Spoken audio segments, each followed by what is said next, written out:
नमस्कार दोस्तों, हमारे चैनल नूतन अमृतवाणी में आपका स्वागत है। दोस्तों, हिंदू पंचांग के अनुसार हर साल आश्विन माह के कृष्ण पक्ष की अष्टमी को महिलाएं संतान की दीर्घायु व सुख समृद्धि के लिए निर्जला व्रत रखती हैं। इस व्रत का नाम जीवित पुत्री का व्रत कहा जाता है। अनेक विभिन्न क्षेत्रों में इस व्रत को जीवितिया, जीतिया, जीवित माहन इत्यादि व्रत के नाम से जाना जाता है। जीवित पुत्री का व्रत पूर्वी उत्तर प्रदेश, बिहार, झारखंड और पश्चिम बंगाल में विशेष रूप से मनाया जाता है। 3 दिवसीय इस व्रत को 5 अक्टूबर से शुरू होकर 7 अक्टूबर की सुबह तक समाप्त होगी। प्रथम दिन महिलाएं इस व्रत को आरंभ करने के लिए नहाय खाय करती हैं। दोस्तों, नहाय खाय की संपूर्ण विधि मैं अपने चैनल पर दे चुकी हूँ। अगर आप इसे देखेंगे, अगर किसी भी तरह की परेशानी हो तो आप कमेंट करके पूछ सकते हैं। और दूसरे दिन मुख्य निर्जला उपवास अष्टमी 6 अक्टूबर के सूर्योदय से 7 अक्टूबर की सुबह 8:10 तक है। इस दौरान महिलाएं निर्जला रहने के साथ साथ स्वयं पर सख्त पाबंदियां भी रखती हैं।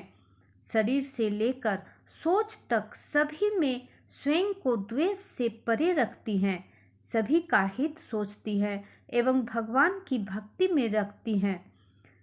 निर्जला उपवास से पूर्व 6 अक्टूबर को अहले सुबह यानी कि सुबह सूर्योदय से पहले ओडगन के रूप में खाती हैं कुछ, और उसके बाद उपवास की शुरुआत हो जाती है।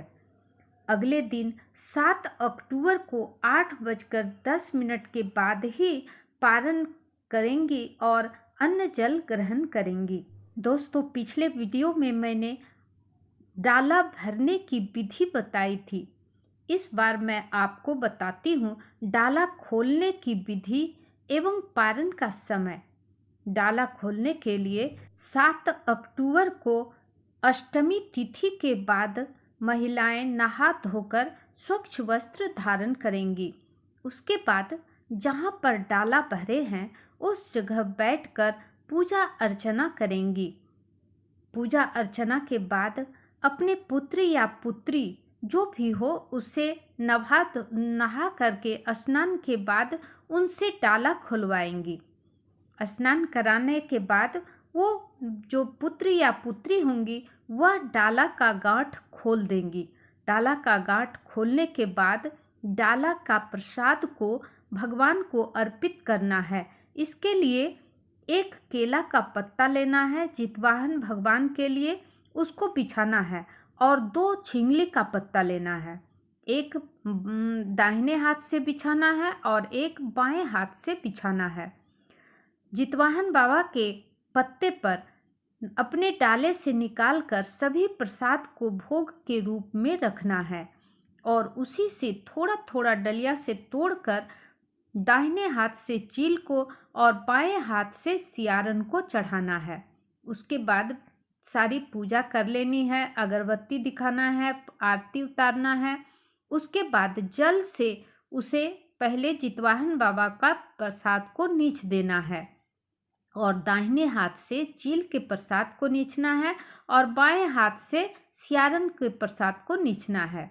उसके बाद व्रती अपने डलिये से एक केला का छोटा सा टुकड़ा लेती हैं और उसमें 5 कूसी मटर को डालकर उसे निगल जाती हैं। उसके बाद अपने डाला से सिंदूर निकालकर, अगर सुहागिन होती हैं तो वह अपने मांग पे पहले सजाती हैं। उसके बाद अपने सभी परिवार के सदस्यों के माथे पर टीका लगाती हैं। अब चील के प्रसाद को दाहिने हाथ से एवं सियारन के प्रसाद को बाएं हाथ से उठाकर छप्पर पर फेंक देना है। उसके बाद जितवाहन बाबा के प्रसाद को उठाकर अपने और सभी बच्चों के साथ, अपने सभी परिवार के साथ एवं अन्य भक्तों के साथ बांटकर प्रसाद खाना है।